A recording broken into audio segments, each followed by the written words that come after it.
Throughout history, across every land, humanity has continued to tell stories. Literature is one of the oldest forms of expression in which human beings have written down and passed on their understanding of themselves. The Epic of Homer, the plays of Shakespeare, the long novel of Tolstoy, the tale of Genji, of Murasaki Shikibu. Each literary work passes on to us how the people of its age looked at the world. Why is literature important? Because literature lets us live the lives of people other than ourselves, almost as if it were our own, by living through the joy, the sadness, and the conflicts of the characters. We widen our own world. Soseki Kokoro, Dostoevsky's Crime and Punishment. These novels shine light even on the dark parts of the human heart. Literature often holds out face to face the questions we wish to turn away from. Poetry too is an important part of literature. With few words, it catches the essence of a single moment. Through metaphor and symbol, a poem reaches directly into the depths of our hearts. Even now, when films and the internet fill our days, why does literature not vanish? Perhaps because the experience of reading a book quietly alone is itself an irreplaceable time when we converse with ourselves. The quiet dialogue that arises between reader and writer is the true power of literature.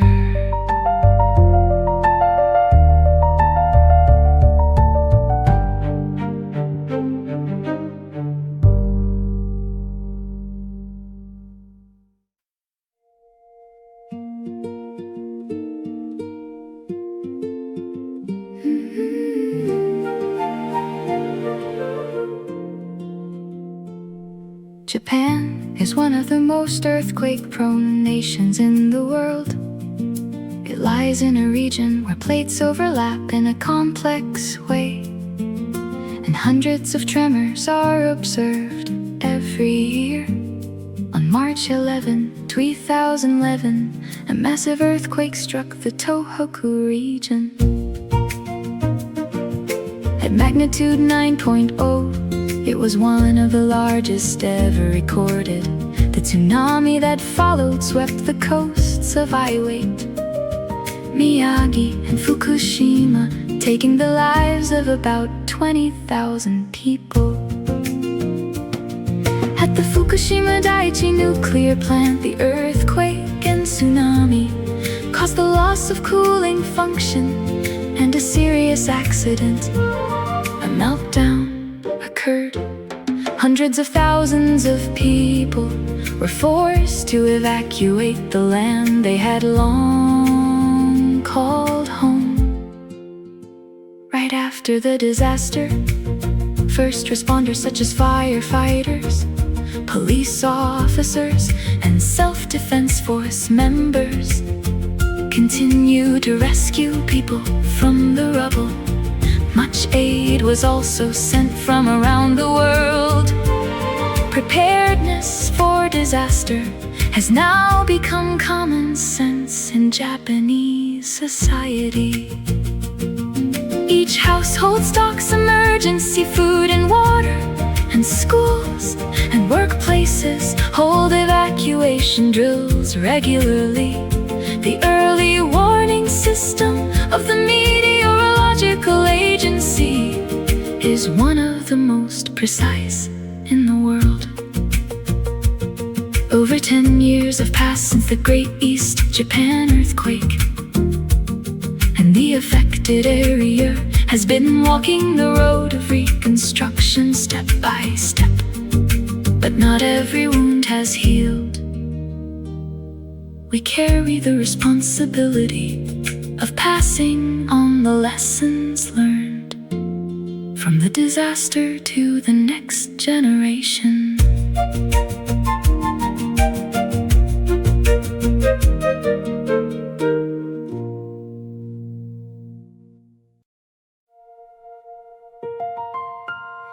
The human body is an astonishingly complex system made up of about 37 trillion cells. The heart beats about 100,000 times a day, and the lungs breathe in and out about 20,000 times a day. The food we eat is digested in the stomach and intestines, and is delivered as energy to tissues throughout the body.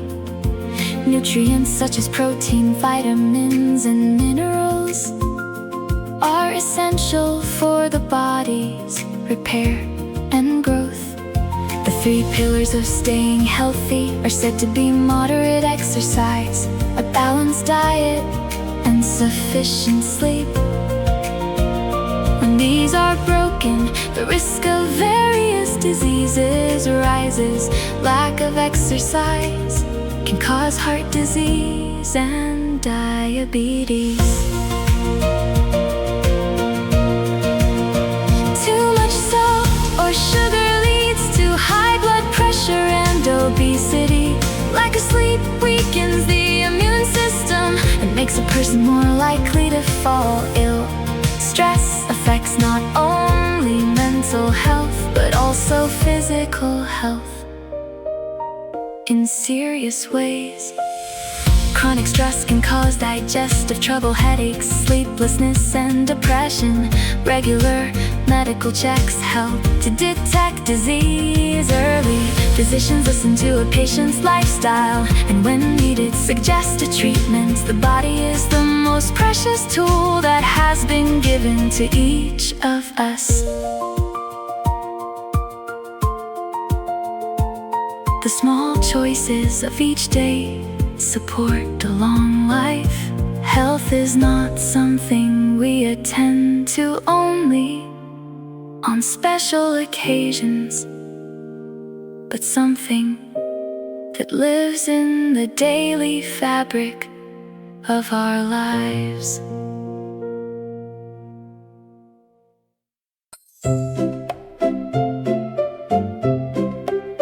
In every region of the world there is a ritual or a festival unique to that land. They reflect the people's view of the world, their sense of religion, and their relationship with nature. In Japan, the first shrine visit of the year, Setsuban Obon, and the festivals of each region are still carefully kept. The Gion Festival of Kyoto has a history of more than 1,000 years. And the Nebuta Festival of Aomori fills the night streets with passion. Such traditions are not merely a habit of the past. It is also a place where the people of a community confirm their own identity, who they are. In the world there are rites of passage that celebrate birth, adulthood, marriage, and death. These are events in which the whole community stands beside a person at a turning point of life and sends them on toward a new stage. But the wave of globalization is making the unique cultures of each place uniform. Young people move to the cities, and the bearers of local festivals continue to decline. Many traditional crafts have already disappeared. On the other hand, there is also a movement to preserve such fading cultures. UNESCO registers the traditional cultures of various regions of the world as intangible heritage. Japanese food, no theater, and the making of Japanese paper are among these. Tradition is not a relic of the past. It is a living gift that we, the people who live now, hand down to the next generation.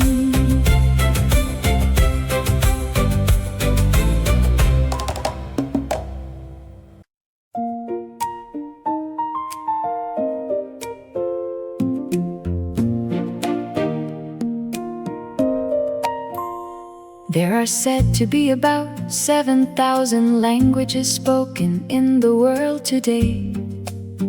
Each language reflects the way the people who speak it see the world. Translation is the work of rebuilding the meaning of one language in the words of another. But it is not a simple replacement of words. For example, Japanese expressions such as motte-nai, the phrase used before a meal, and otsukare-sama cannot be literally translated into English. These words have the culture and sensitivity of Japan deeply embedded in them. Conversely, English words like serendipity, nostalgia, and privacy are also hard to replace with a single Japanese word. Each language has its meaning within its own cultural context. The translation of poetry is one of the most difficult challenges. To recreate in another language the rhythm, the sound, and even the silence between the lines of a poem is nearly impossible. Even so, translators devote long hours to bring the spirit of the original back to life in another tongue. In recent years, the accuracy of machine translation by AI has improved rapidly. Google Translate and DeepL greatly help our daily communication. But the translation of cultural nuance and literary beauty is still the work of the human translator. Translation is the act of building a bridge between two worlds, even if no translation is perfect. As long as the work continues, we draw a little closer to one another's hearts.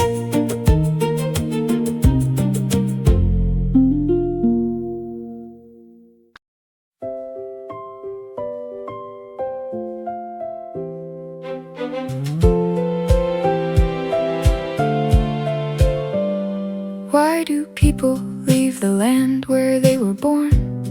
War, poverty, persecution, or the wish for a better life? The reasons vary, but the decision to leave one's homeland is difficult in every age. From the 19th to the 20th century, millions of Europeans crossed the ocean to America. Families traveled together on long voyages, and a new life would begin. Upon arrival, immigrants first suffered from the barrier of language.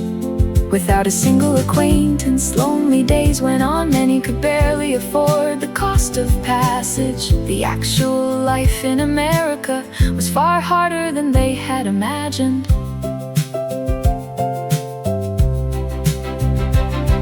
Low wages, poor housing, and discrimination. Still, many immigrants gradually adjusted to the new society. Their children learned English at school and blended into the local community, becoming accustomed to their new surroundings. They began to build lives of their own. At the same time, immigrants also kept the cultures of their ancestors: food, music, festivals. Their diversity enriched the society that received them. Today, Cities around the world have become multicultural societies. For different cultures to coexist, tolerance toward one another, and the effort to overcome prejudice are needed. Whether a society can turn diversity into strength depends on everyone who lives in it.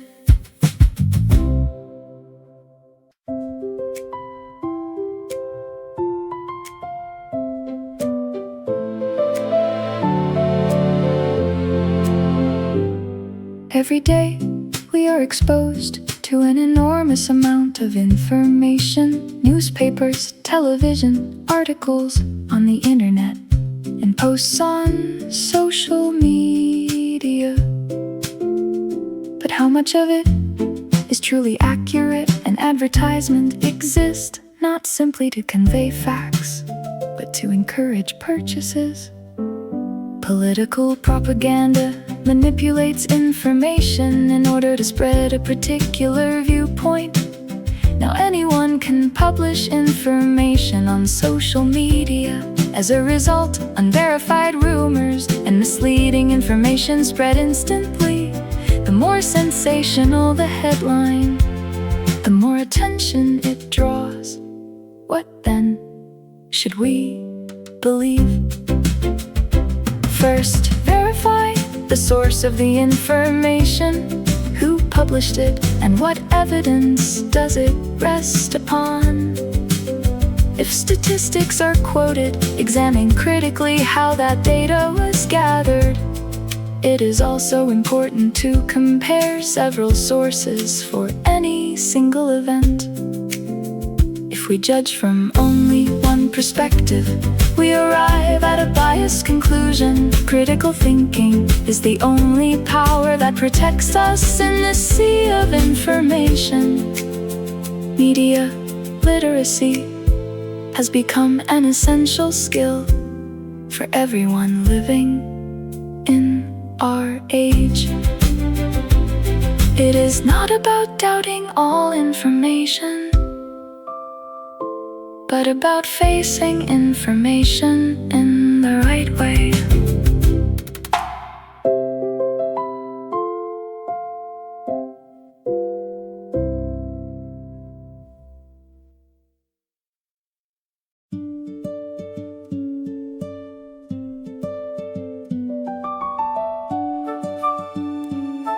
On Earth, an estimated 8.7 million species exist. But it is said that of those, 1 million are now facing the threat of extinction. The greatest cause is the destruction of habitat through human activity. Deforestation, conversion to farmland, urbanization. The places where animals live are being rapidly lost. Poaching is also a serious problem.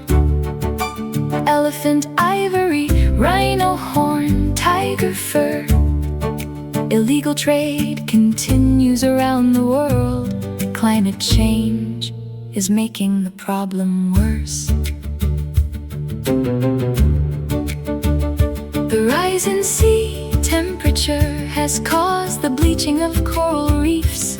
And if the Arctic ice melts, polar bears will lose their hunting ground.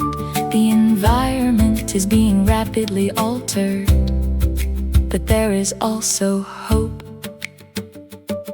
Governments and NGOs have established protected areas and are running breeding programs for endangered species. Scientists monitor population numbers and create conservation plans based on careful assessment. Biodiversity is the foundation that supports our food, our medicine, and our planet's climate. To protect it is, in the end, to protect ourselves.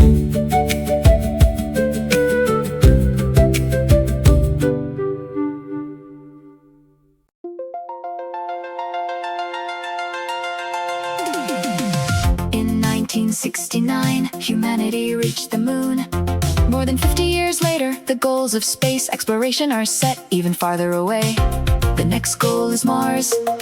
NASA is advancing plans to carry out a crewed mission to Mars in the 2030s. Private companies, too, have entered space development in earnest. SpaceX has developed a reusable rocket, greatly lowering the cost of launch. But the journey to Mars is full of obstacles. The distance from Earth to Mars, even at its closest, is about 55 million kilometers. During the 6 to 9 month trip, astronauts are exposed to radiation, microgravity, and psychological isolation. For humans to live on Mars, the supply of oxygen, water, and food is essential. In the future, a colony is envisioned in which water is extracted from underground and crops are grown in greenhouses. Space exploration comes at an enormous cost. Some argue that the budget should instead be used to solve problems on Earth. But supporters argue that space exploration creates technological innovation and brings new solutions to Earth's problems as well. Space will remain the last frontier for humanity. The challenge of going there is not only a matter of science. It is also a philosophical question. How far can humanity go?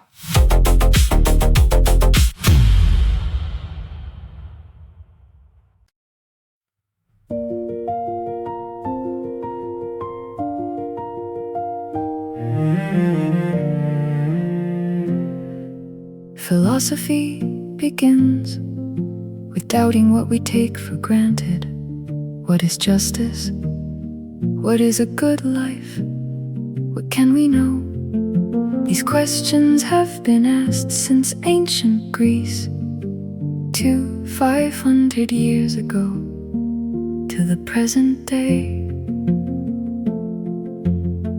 Plato argued that beyond the visible world there lay a perfect world of ideas.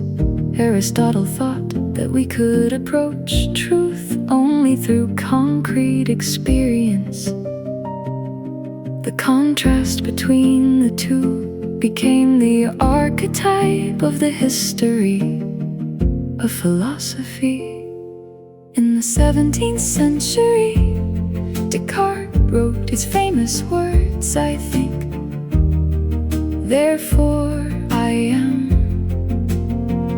Even if one doubts everything, the existence of the self that doubts cannot be doubted. This became the starting point of modern philosophy, and the problem of consciousness was placed at the center. Kant asked what a moral act truly was. He said, ask yourself whether the principle of your action could become a principle for all. He tried to set the standard of good and evil in an absolute way. Nietzsche doubted the very system of existing moral values. His declaration, God is dead, was a radical question thrown at a modern society whose traditional values had collapsed.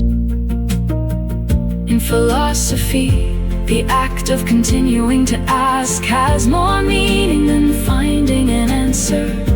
To face an abstract question is the most fundamental act by which we come to deeply